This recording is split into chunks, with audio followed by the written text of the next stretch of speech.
A paz do Senhor, meus amados amigos e irmãos em Cristo Jesus, que alegria estar novamente convosco para mais uma EBD online da Alfa e Ômega. E no dia de hoje, na lição de número 7, nós que estamos trabalhando sobre dons espirituais e ministeriais, servindo aos homens e a Deus com excelência, buscando da parte do Senhor para a edificação e crescimento da igreja, estudaremos na lição de número 7 o ministério de profeta. Falamos sobre o ministério de apóstolo, hoje trataremos sobre o ministério de profeta. Sim, o texto áureo diz em 1 Coríntios 12, 28, a uns pôs Deus na igreja, primeiramente apóstolos, em segundo lugar profeta, em terceiro doutores, depois milagres, depois dons de curar, socorro, governo, variedade de línguas.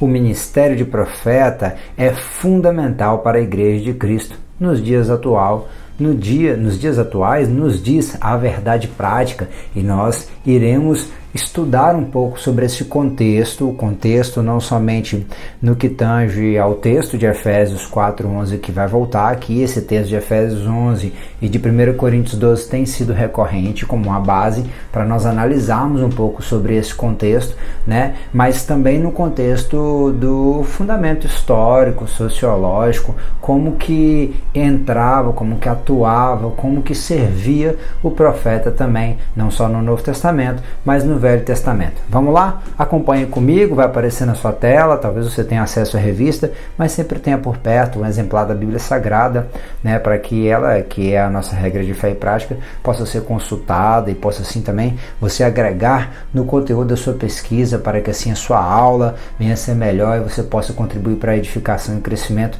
dos estudantes que estarão na sua sala de escola bíblica, aí na sua congregação. Se o trabalho da Alfa e Ômega aqui na EBD Online tem contribuído contigo, deixa aí o seu curtir, o seu gostei, compartilhe essa aula com outras pessoas nas suas redes sociais e também deixa um comentário, um glória a Deus, um questionamento, uma pergunta, uma dica. Isso tudo ajuda o YouTube a entender que as aulas que nós estamos aqui mostrando, distribuindo, elas são de fato relevantes e assim também ajuda a gente a divulgar ainda mais para que outras pessoas possam ter acesso. 1 Coríntios capítulo de número 12, texto conhecido, vai voltar na tela. Ora vós, pois, sois o corpo de Cristo, e seus membros em particular.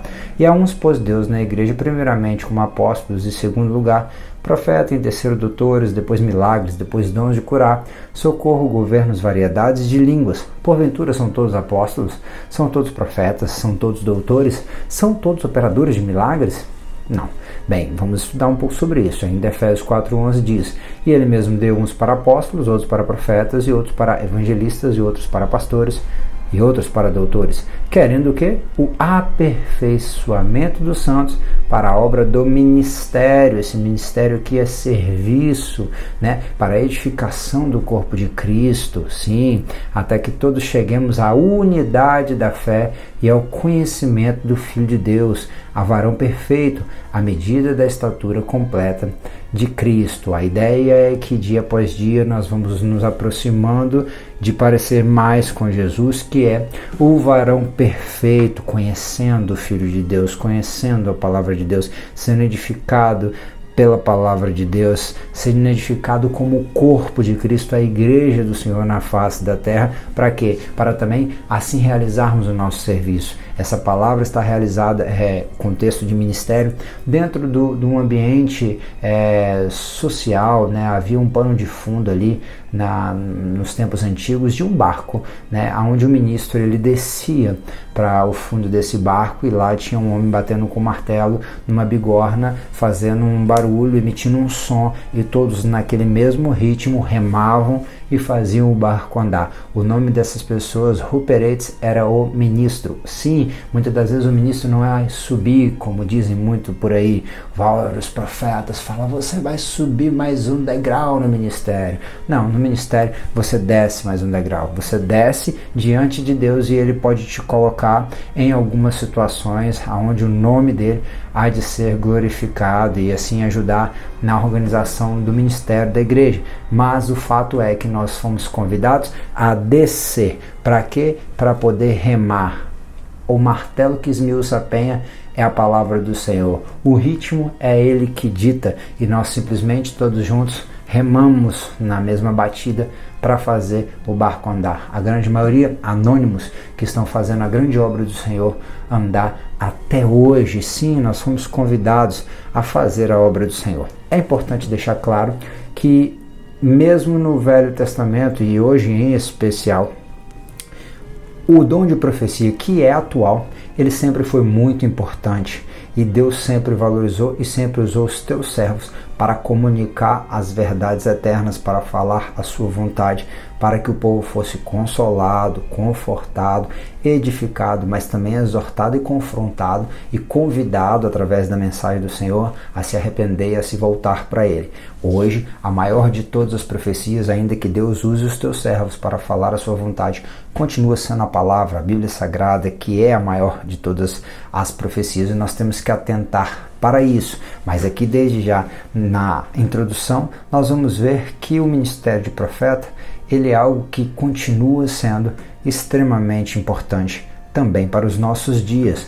O profeta, desde o Antigo Testamento, ele tinha várias funções, como nós vamos ver. Mas eu trouxe aqui o contexto de Efésios 4:11, aonde ele diz, essa palavra profetiz, que no Strong aparece como alguém que era um intérprete de oráculos ou de outras coisas ocultas, segredos de Deus, coisas que não eram reveladas, alguém que vai interpretar, trazer o entendimento para as coisas espirituais, alguém que movido pelo Espírito de Deus e por isso seu instrumento, o porta-voz, solenemente declara aos homens o que recebeu por inspiração. Então entenda, por favor, por misericórdia, essa história de eu vou profetizar precisa ser reavaliada no nosso contexto. O profeta é aquele que, como instrumento de Deus, ele é um porta-voz de algo que é solene, é sério, tem a sua seriedade. Ele declara aquilo que ele recebeu de Deus, uma inspiração de Deus e não dele mesmo, não que ele quer, não para agradar ninguém, especialmente aquilo que concerne a eventos futuros, em particular tudo que se relaciona com a causa e o reino de Deus e também a salvação humana, Então os profetas, tendo ali o Antigo Testamento, como aqueles que predizeram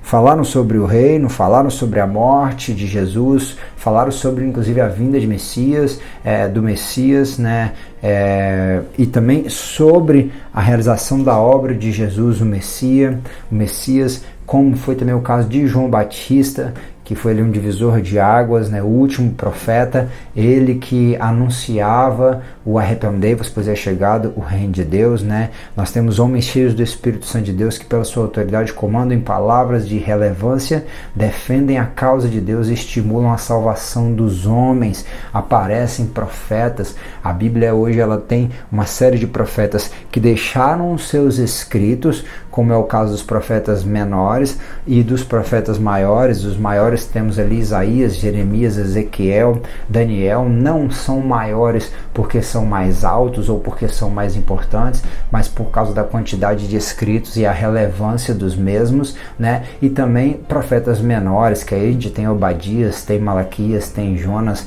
tem a figura de Sofonias, Naum, temos vários profetas ali, profetas menores escriturísticos, e temos também outros profetas não escriturísticos, ou seja, eles não deixaram textos registrados, mas eles aparecem como pessoas que foram usadas pelo Senhor como profetas. É o caso de Samuel, da figura de Uda, a figura de Débora, que também era profetisa e juíza, a figura de o próprio Saul profetizou de uma certa feita. Davi era usado em profecia, falava coisas de Deus através dos seus salmos, E ali um dos significados de profetisa é também um poeta. O último lá dos significados nós vamos ver a figura de vários outros, como Elias, como Eliseu, que nós vamos trabalhar um pouco mais à frente.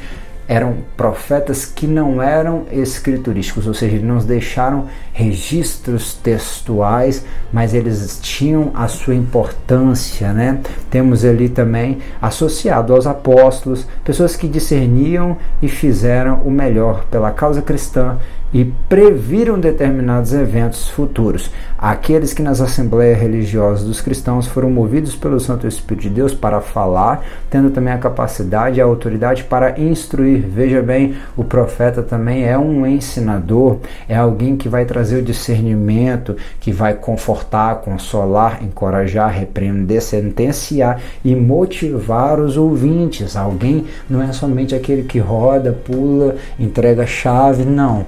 Deus pode fazer o que Ele quiser, da forma que Ele quiser, aonde que Ele quiser, do jeito que Ele quiser. Mas nós sim temos que ter cuidado e interpretar, filtrar todas as coisas que chegam até nós, em especial pela palavra de Deus. Aí está o significado de profetiz, né? E nós vamos ver então que o profeta era aquele que falava em nome de Deus, falava para a nação de Israel, depois do reino dividido, falava para Israel, mas também falava para Judá, falava para as outras nações, emitia juízos para outras nações, como Isaías, como o próprio Jonas foi convidado. O livro de Jonas relata um juízo de Deus contra Nínive, né? Nós vamos ver a figura de Jeremias mesmo emitindo juízos contra várias nações, Babilônia, Moabe, uma série de nações, né?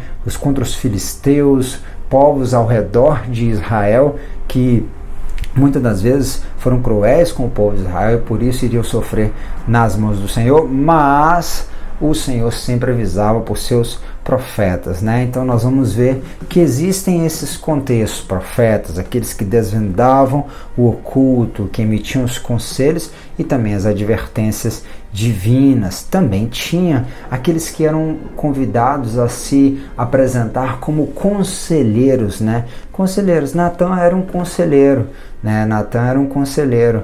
A Bíblia vai dizer que ele estava sempre com o rei e ele era o profeta do rei, mas também a Bíblia relata que, sendo Davi um homem segundo o coração de Deus, Natã entendendo que Deus era com Davi, vendo um desejo do coração de Davi de construir o templo, Natã vigiou e falou sobre a construção do templo, mas Deus o convidou a retornar a Davi e rever aquela situação, porque aquilo não era a vontade do Senhor, e ele falou a verdade, falou o que convinha da parte do Senhor para a situação de Davi, que não era que ele viesse a construir o templo, porque ele era um homem de sangue. Então nós vemos aí que os reis também tinham os conselheiros, né? E os profetas, eles atuavam nos reinados como conselheiros, né? E aqui nós vamos ver alguns textos que aparecem. Nós vamos ver que Samuel foi chamado profeta, foi chamado juiz e ele foi chamado também sacerdote, né? Ele foi alguém muito importante. Ana era estéril, mas depois que o Senhor abre a madre dela, ela entrega tudo para o Senhor. Ela entrega Samuel, e Samuel, que era fruto de um milagre, ele vem a fazer um grande trabalho para o Senhor. Crescia Samuel e o Senhor era com ele, nenhuma de todas as suas palavras deixou cair por terra, e todo Israel, desde Dan até Berseba, conheceu o que Samuel estava confirmado como profeta do Senhor. Olha que coisa interessante, a palavra do profeta, ela não cai por terra. Eu queria conjecturar algo que Deus colocou no meu coração há algum tempo, me fazendo entender o contexto um pouco da profecia. A profecia, muitas das vezes o profeta chega para nós e fala no entendimento dele como que se algo fosse acontecer, e às vezes você já viveu aquilo, né? E às vezes é alguma coisa que você está vivendo, ou às vezes é alguma coisa que você vai viver. Porque a profecia, ela vem de um Deus que não está ligado ao tempo. Então a profecia, ela é eterna. E mas Diego, como assim falar de alguma coisa que você já viveu? Deus sempre nos lembra do que Ele já fez, do que Ele está fazendo e o que Ele ainda vai fazer nas nossas vidas. Mas a palavra do profeta, ela, tudo aquilo que vem de Deus, né, o verdadeiro profeta que transmite a palavra de Deus, aquilo que vem de Deus nos traz paz. Ainda que nos confronte, nos conduz à paz, que é a paz de quem se arrepende e está reconciliado com Deus, né? Confesse, deixe e alcance a misericórdia. Sempre os pensamentos do Senhor são pensamentos de paz para nós. Então nós temos que entender que a palavra do verdadeiro profeta é o cumprimento da palavra do Senhor, e ela não cai por terra e há de se confirmar, como se confirmou na vida de Samuel. E isso era muito interessante. No livro de 2 Reis, nós vamos ver aqui o contexto da profetisa Hulda, mulher de Saul, Salum. Eu risquei ali o texto, porque veja, essa mulher não era simplesmente como essas que sai de casa, deixa a cozinha suja, vai para o monte, vai para culto de meio-dia, vai para culto da tarde, deixa os meninos com o vizinho, não faz a janta do marido, não quer saber de cuidar do seu lar, se tem um trabalho fora, não dá bom testemunho no trabalho, a pessoa ela não tem um testemunho na rua, não tem testemunho na família, não tem testemunho, mas é uma profetisa. Não, aqui o texto diz que ela era mulher de Salum, então valorizava alguém que tinha um vínculo familiar e que também dentro de casa ela dava um bom testemunho. E essa mulher, ela tinha autoridade e ela falava da parte do Senhor. Assim diz o Senhor Deus de Israel: dizei ao homem que vos enviou a mim, assim diz o Senhor, eis que eu trarei mal sobre este lugar e sobre os moradores, a saber, todas as palavras do livro que leu o rei de Judá, porque me deixaram, queimaram incenso a outros deuses para me provocarem a ira por todas as obras de suas mãos. O meu furor se acendeu contra este lugar e não se apagará. Deus emitia palavras para convidar o povo a se arrepender. Muitas das vezes ao longo da história de Israel, o povo de Israel que insistia em adorar a outros deuses, assim cometendo um adultério espiritual. Mas o rei, a própria profetisa, vai dizer que ele, se arrependendo, ele teria dias de paz. A profetisa Uda, bem como o Samuel e também Amós. Lembra de Amós? Olha como Deus pode chamar uma mulher, Deus pode chamar aquele que era filho de uma mulher estéria, mas ele também pode chamar outras pessoas. Eu separei aqui o livro de Amós. Ele é um livro que não é muito conhecido, um profeta menor, mas no capítulo de número 7, Amós, que está sendo rechaçado, ele vem dizer, olha, então respondeu Amós e disse a Amazias: eu não sou profeta e nem filho de profeta, mas sou boiadeiro e cultivador de sicômoros. E o Senhor me tirou de seguir o rebanho, e o Senhor me disse: vai e profetiza ao meu povo, a Israel. Veja bem, hoje parece que se institucionalizou profeta, hoje parece que se institucionalizou os cargos e supervalorizam o cargo, pastor, filho de pastor, obreiro, isso, aquilo. Nós precisamos primeiramente, como eu falei na aula passada, Paulo, servo de Jesus Cristo, chamado para ser apóstolo. Nós precisamos ser servos. Amós era apenas um boiadeiro, mas ele foi chamado para falar a verdade diante do rei de Israel. Não importa se você tem uma descendência de pastores, de crentes, ou se você é alguém que aprendeu, importa o que você está vivendo em Deus, e se você está ouvindo a voz de Deus, e se você está passando a palavra do Senhor da forma correta. O chamado de Amós, teve o chamado também de Daniel, que foi de exercer um ministério profético num ambiente hostil que era dentro do palácio. Diego, mas hostil não era o de Ezequiel? De fato, Ezequiel estava entre os pobres, cativos na Babilônia, mas também era hostil para Daniel, porque era hostil pelo outro lado, pelo outro extremo, pois Daniel tinha acesso a muitas facilidades e ainda assim ele não se corrompeu. Não, ele era alguém que desde o capítulo de número 1, a Bíblia vai dizer que ele tinha conhecimento na ciência, na sabedoria, mas também tinha discernimento de sonhos e visões, como nós vemos no capítulo de número 2, como nós vemos aqui no capítulo de número 7, no primeiro ano de Belzazar, rei da Babilônia, teve Daniel um sonho e visões de sua cabeça quando estava na sua cama,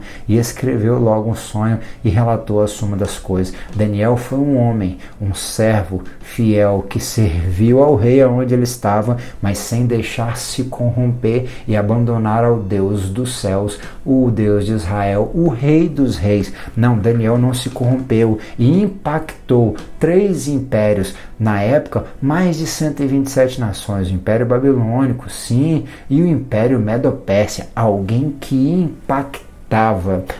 impactava pessoas pelo seu testemunho, profetizou e trouxe revelação, profetizou e foi livrado, profetizou, trouxe a revelação a Nabucodonosor dos sonhos dele, trouxe a revelação do escrito na mão, que foi feito na parede Mené, Mené, Tekel, Farsim, e trouxe também revelações de coisas futuras, sim, da escatologia, sobre as coisas do futuro que nós ainda vamos ver, ou melhor, a igreja que vencer não vai ver, mas está relacionado em especial à grande tribulação, à angústia de Jacó e as coisas de uma forma geral, que estão relacionadas ao fim de todas as coisas. Daniel teve um chamado profético maravilhoso. Isaías falou muito sobre o Messias, lembra? O Emanuel no capítulo de número 7, o menino que nos nasceu no capítulo de número 9, maravilhoso, conselheiro, Deus forte, Pai da eternidade, príncipe da paz. Sim, ele falou muito sobre a nação de Israel, que foi considerada como uma vinha, mas que deu uvas bravas. Ele falou muito sobre também o arrebatamento, falou, nós somos como a pomba que está querendo voltar para o seu pombal, o povo da nuvem, falou sobre a igreja, falou sobre o arrebatamento, falou sobre o milênio e falou também sobre os tempos finais, falou até mesmo sobre a queda de Lúcifer no capítulo de número 14, profetizou até mesmo sobre o governo de um homem que era de um outro reino que não servia ao Senhor, mas que iria ser servo de Deus para cumprimento de um propósito de Deus, como era o caso de Ciro. Assim diz o Senhor a seu ungido, Ciro, a quem tomo pela mão direita para abater as nações diante da tua face e descingir os lombos dos reis, para abrir diante deles as portas, e as portas não se fecharão. Ciro iria, depois do final do cativeiro babilônico, abrir as portas para a nação de Israel voltar para o território de Israel. E além disso, nós vemos o chamado de Jeremias, que foi muito marcante. O Jeremias se achava como uma criança, mas o Senhor vai virar que assim veio a palavra do Senhor, dizendo: antes que se formasse no ventre eu te conheci, e antes que saísse da madre te santifiquei, e às nações eu te dei por profeta. O Senhor chamou Jeremias antes dele ser formado no ventre. Olha que coisa extraordinária. Lá no capítulo de número 31 vai cumprir alguns versículos ainda do capítulo de número 1, onde o Senhor falava para ele que aquilo que ele falasse para arrancar seria arrancado, derrubar seria derrubado, transtornar seria transtornado, destruir seria destruído, afligido seria afligido, pois ele velaria, sim, pela palavra, e tudo aquilo que Jeremias falasse para edificar seria edificado.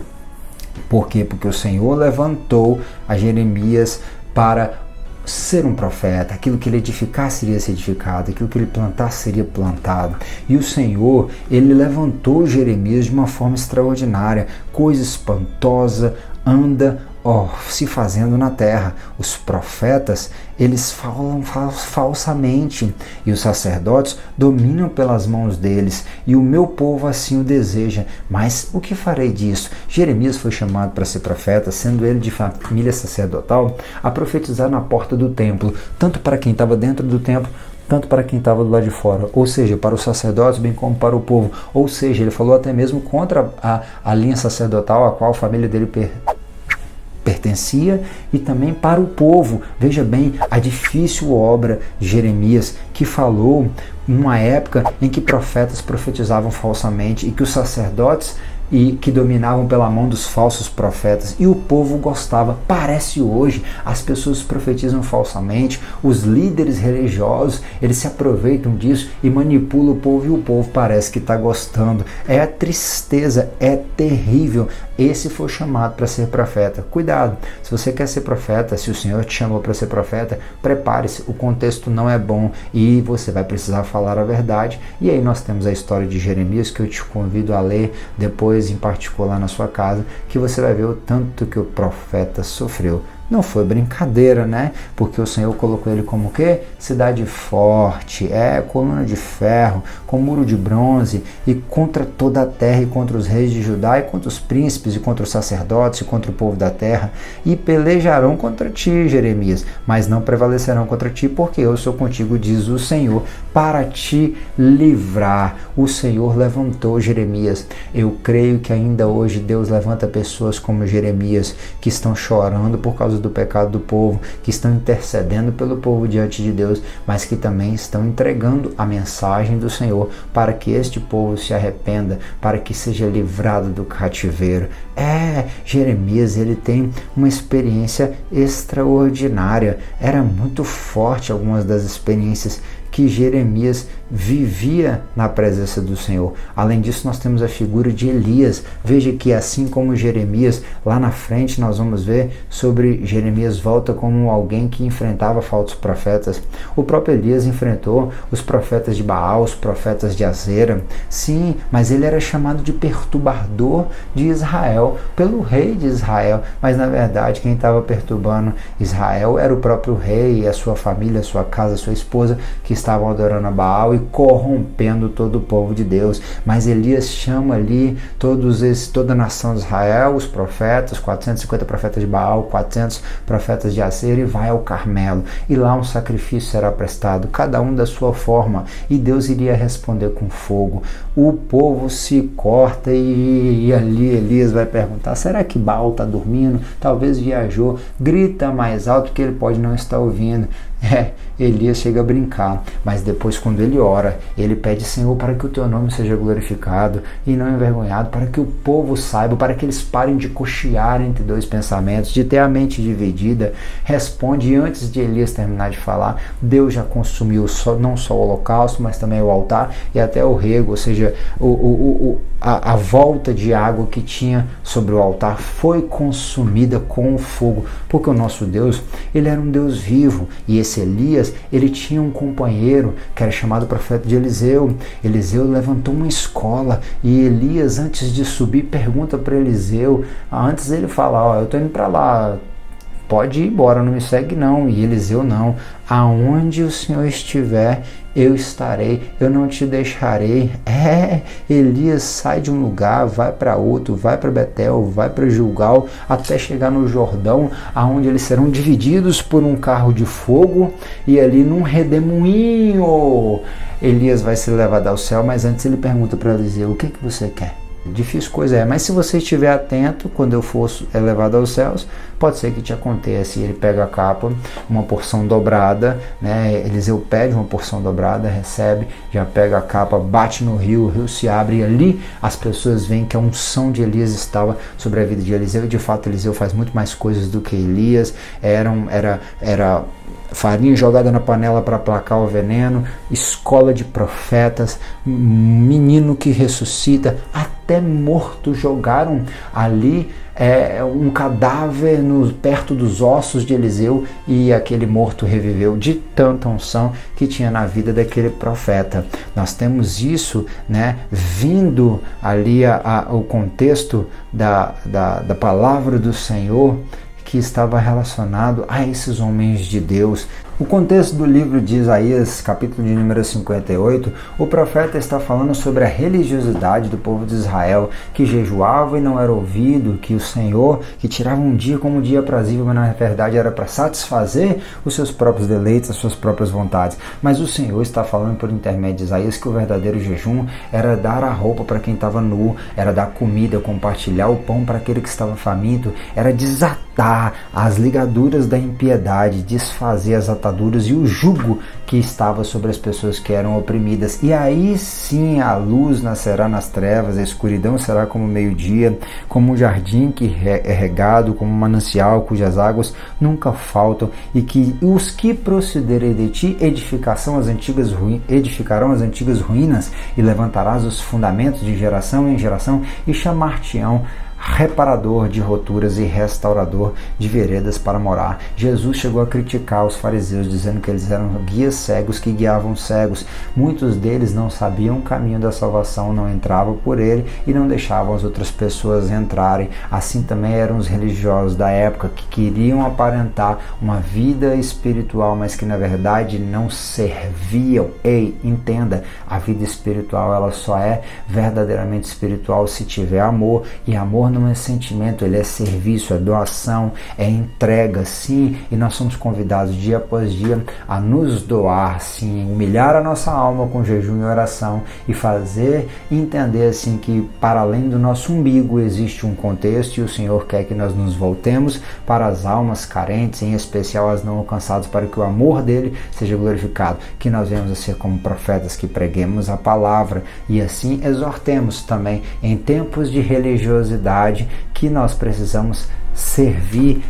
Isaías servia como profeta. E assim como nós vimos no Velho Testamento, no Novo Testamento, a igreja do Senhor, nós que não somos mais considerados como estrangeiros, como diz Paulo em Efésios capítulo de número 2, nem forasteiros, não no contexto de pessoas que eram exclusos da aliança que era feita com Israel, mas agora somos concidadãos dos santos, da família de Deus, edificados sobre o fundamento de quem?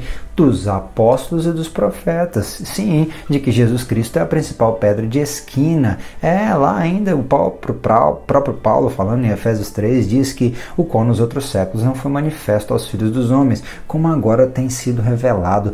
Sim, a mensagem de Deus, da graça de Deus, da salvação em Cristo Jesus, sim, revelada pelo Espírito aos seus santos apóstolos e profetas. Então os profetas andavam também junto com os apóstolos, né? Então nós vamos ver que a palavra dos profetas se cumpriam desde antes, falando também sobre Cristo, né? A qual também agora o Senhor iria se revelar, revelando por intermédio do seu Santo Espírito, usando os apóstolos e os profetas para trazer o discernimento das coisas de Deus, para deixar os registros escriturísticos e também o entendimento de como a igreja deveria caminhar de uma forma santa, se edificando como um edifício construído pelas mãos do próprio Deus. Olha o que Pedro fala lá em Atos capítulo de número 3. Lucas está registrando que Pedro está falando, né? É que o Senhor, a nação de Israel, ela matou o Senhor, o príncipe da vida, a qual Deus ressuscitou dentre os mortos, do que nós somos testemunhas. E pela fé no seu nome, fez o nome seu, sim, o seu nome fortalecer. E a este que vedes e conheceis. Sim, a fé que vem por ele, a saber, Jesus, deu a este, aquele que estava sendo curado lá na Porta Formosa. Você conhece o texto de Atos 3. Na presença de todos vós está em perfeita saúde. Agora, irmãos, eu sei que o que fizeste por ignorância, como também os vossos príncipes, mas Deus assim cumpriu o que já antes tinha dito pela boca de todos os seus profetas, que havia anunciado que o Cristo havia de padecer. Lembra de Isaías 53, que pelas suas pisaduras seria sarado? Lembra de Zacarias falando do homem das mãos furadas? O contexto do oleiro. Existem vários contextos que falam do sacrifício de Cristo. O próprio Davi, profetizamos no Salmo 22, acerca do sofrimento de Jesus ali no seu hino, né? Que coisa maravilhosa, olha lá, que Cristo havia de padecer. Portanto, arrependei-vos, pois, e convertei-vos para que sejam apagados os vossos pecados e venham assim os tempos do refrigério pela presença do Senhor, e ele envia a Jesus Cristo, que já dantes foi pregado. Sim, lá na frente ainda vai dizer: Moisés disse aos pais: o Senhor vosso Deus levantará de entre vós, irmãos, um profeta semelhante a mim. A ele ouvis, e tudo quanto vos disser, e acontecerá que toda alma que não escutar este profeta será exterminada dentre o povo. Sim, Jesus falou em João capítulo de número 3, que aquele que crê será salvo, mas quem não crê já está condenado. Sim, será exterminado dentre o povo. E todos os profetas, desde Samuel, todos quantos depois falaram também, predisseram esses dias. Vós sois os filhos dos profetas e da aliança que Deus fez com nossos pais. A igreja, sim, dizendo a Abraão: na tua descendência serão benditas todas as famílias da terra. Ressuscitando Deus a seu Filho Jesus, primeiro enviou a vós, para que nisso vos abençoasse, no apartar a cada um de vós das vossas maldades, em outros textos, das vossas iniquidades. O convite que Pedro, aqui um apóstolo, mas também profetizando e falando do que os profetas falaram acerca de Cristo que viria, de Cristo que padeceria, do Cristo que ressuscitaria. No capítulo de número 2 ele fala do profeta Joel, que falou no capítulo de número 2, tá? Do seu livro lá, a carta, o registro do livro de Joel 2, do derramamento do Espírito, cumprimento da profecia de Jesus. Jesus mesmo que falou que não nos deixaria órfãos. Em João 14 está registrado que ele enviaria o outro Consolador, o Espírito Santo. Pedro estava falando sobre isso, sobre o cumprimento dessa profecia. Moisés profetizou falando que viria um outro profeta como ele, e que a esse profeta profeta, nós deveríamos ouvir, no caso em especial ali, a nação de Israel, porque para eles primeiro veio,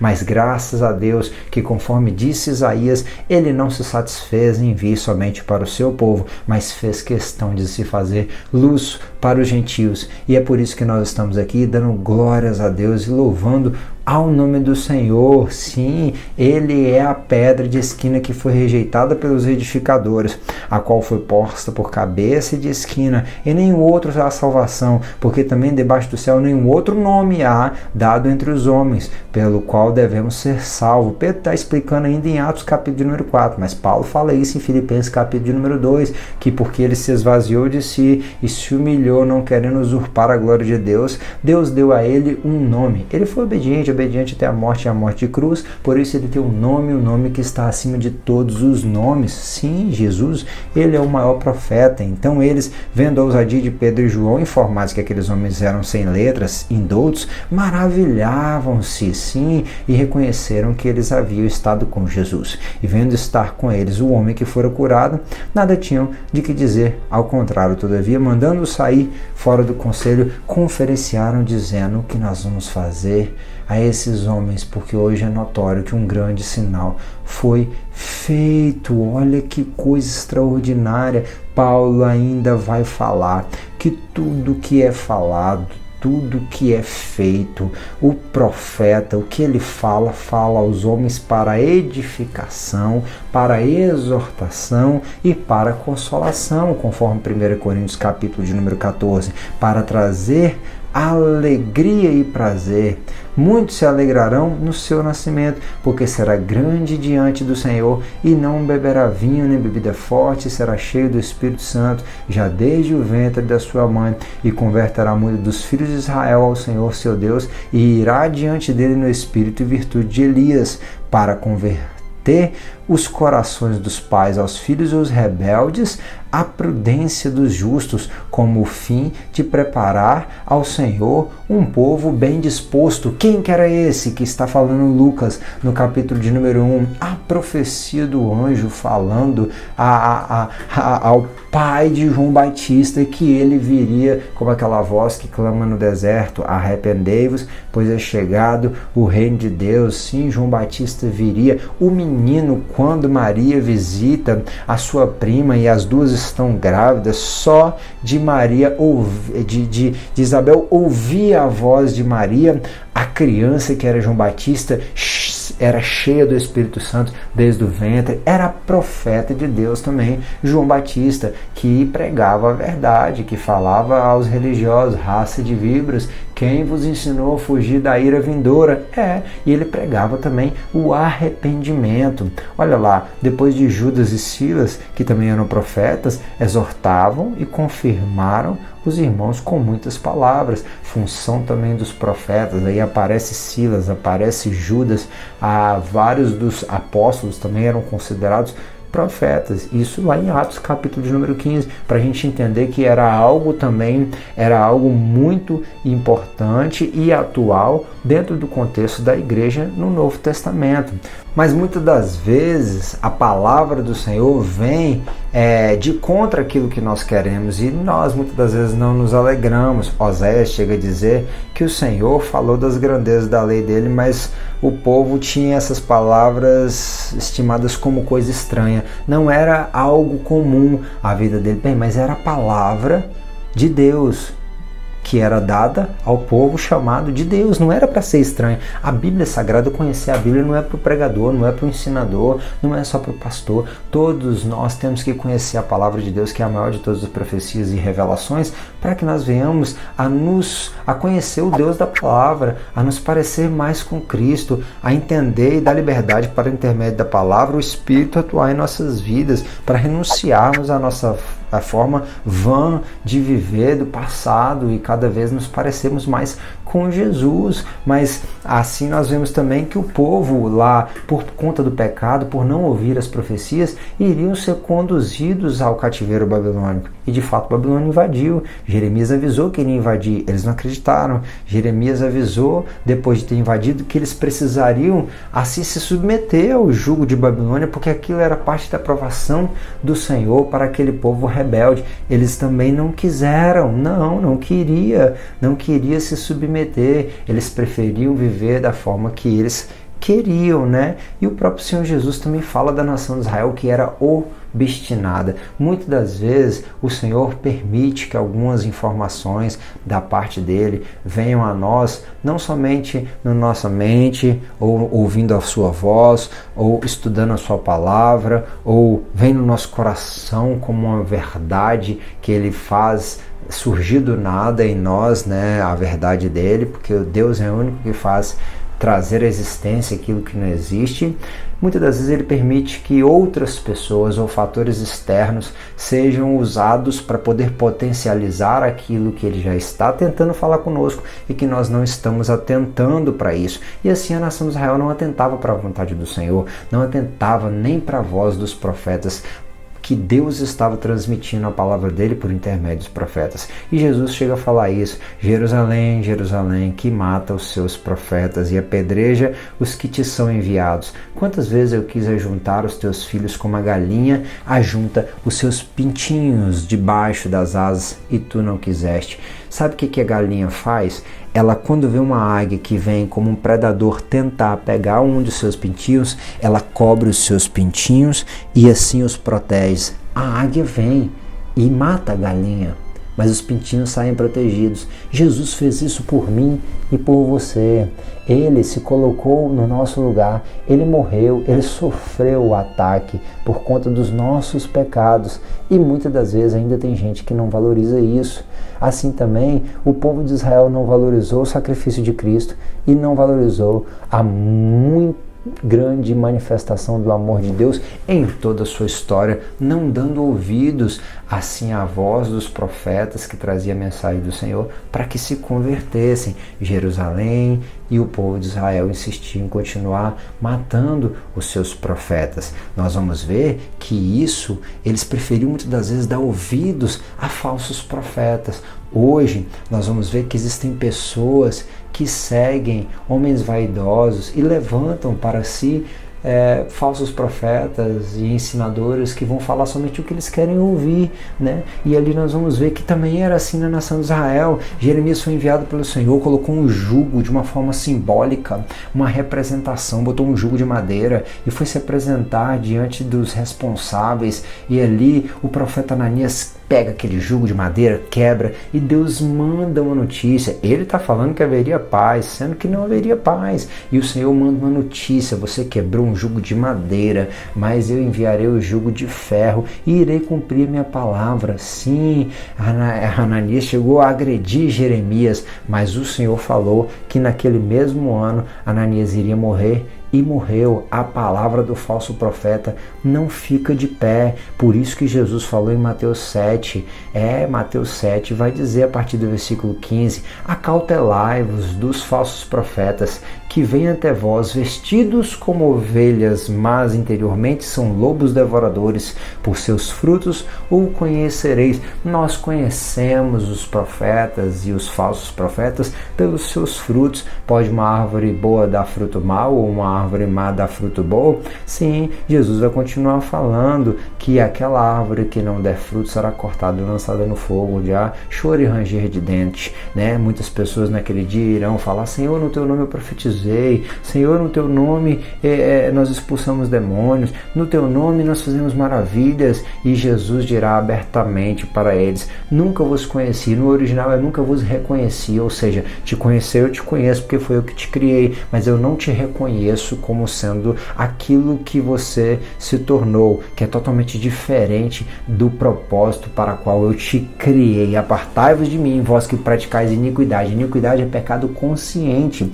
Veja bem que o Senhor, ele está nos convidando a uma reflexão para o contexto de hoje, onde existem muitos falsos profetas. Ainda em Mateus 3, ele vai falar: produzir, pois, frutos dignos de arrependimento, e não presumais de vós mesmos, dizendo: nós temos por pai a Abraão, né? E ali na frente vai falar: toda árvore, pois, que não produz bom fruto é cortada e lançada no fogo. Olha, em Mateus 12 ainda, Mateus, ele vai relatar a palavra do Senhor que diz: ou fazer árvore boa o seu fruto bom ou fazer a árvore má o seu fruto mau, porque pelo fruto se conhece a árvore.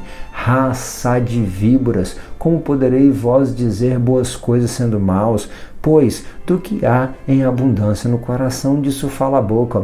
O homem bom tira boas coisas do bom tesouro do seu coração, e o homem mau do seu tesouro tira coisas más. Ei, o que está no teu coração? O que tem te inquietado, te preocupado? Que no teu coração você possa colocar a palavra do Senhor. Guardei a tua palavra no meu coração para não pecar contra ti. Diego, eu não consigo. É porque nós temos diante de tantas situações, de tantas informações, de tantas coisas que nós fazemos nas mídias sociais, perdido muito tempo. E o nosso tempo tem que ser remido, aproveitado. Sim, e nós devemos, como o salmista disse no Salmo 1, assim meditar na lei do Senhor de dia e de noite, para encher o nosso coração da vontade, da palavra do Senhor, e assim fazer conforme o teu querer. E quando assim percebemos, a nossa boca se abrirá, e como diz as Escrituras, aquele que crê em mim, do seu interior fluirão rios, mas rios de água viva. Não pode haver duas fontes, tem que ser só uma fonte que venha produzir vida e edificação, um fruto bom para alimentar, para poder assim saciar a necessidade daqueles que estão famintos, perecendo com uma fome espiritual diante de tantas incertezas, diante de tanta incredulidade, diante de tantos escândalos. Nós somos convidados pelo Senhor a falar da sua palavra e a viver essa palavra, dando bons frutos. O profeta falso, assim como o profeta verdadeiro, ele é conhecido pelos seus frutos. Por isso que em 1 João 4 ainda está relatado pelo discípulo amado: amados, não creiais em todo espírito, mas provai os espíritos para saber se são de Deus. Porque muitos profetas se têm levantado no mundo. Sim, Judas fala sobre os falsos profetas, Pedro fala sobre os falsos profetas, Paulo fala que nos últimos dias seriam dias trabalhosos, com homens vaidosos, e ali tem uma lista de pecados que está relacionada aos homens dos últimos tempos. Veja lá, 2 Timóteo capítulo de número 3, a partir do versículo de número 2. Presta atenção, do versículo 1 em diante, na verdade, existem muitos contextos que nos dizem que nos últimos dias seriam dias difíceis, aonde o próprio Jesus falou que muitos se levantariam em seu nome, mas ainda que nós mesmos ou um anjo do céu vos anuncie um outro evangelho, além do que já vos tenho anunciado, seja amaldiçoado ou anátema, assim como já vos dizemos, agora de novo também vos digo: se alguém vos anunciar outro evangelho, outra boa nova, além do que já recebeste, seja anátema ou amaldiçoado. Ei, toda profecia tem que passar pela palavra, tem que validar a palavra, tem que reforçar a palavra, tem que fazer com que a palavra seja vivida e venha a ser cumprida na sua vida, pois ela é a maior de todas as profecias. Nós cremos no dom da profecia.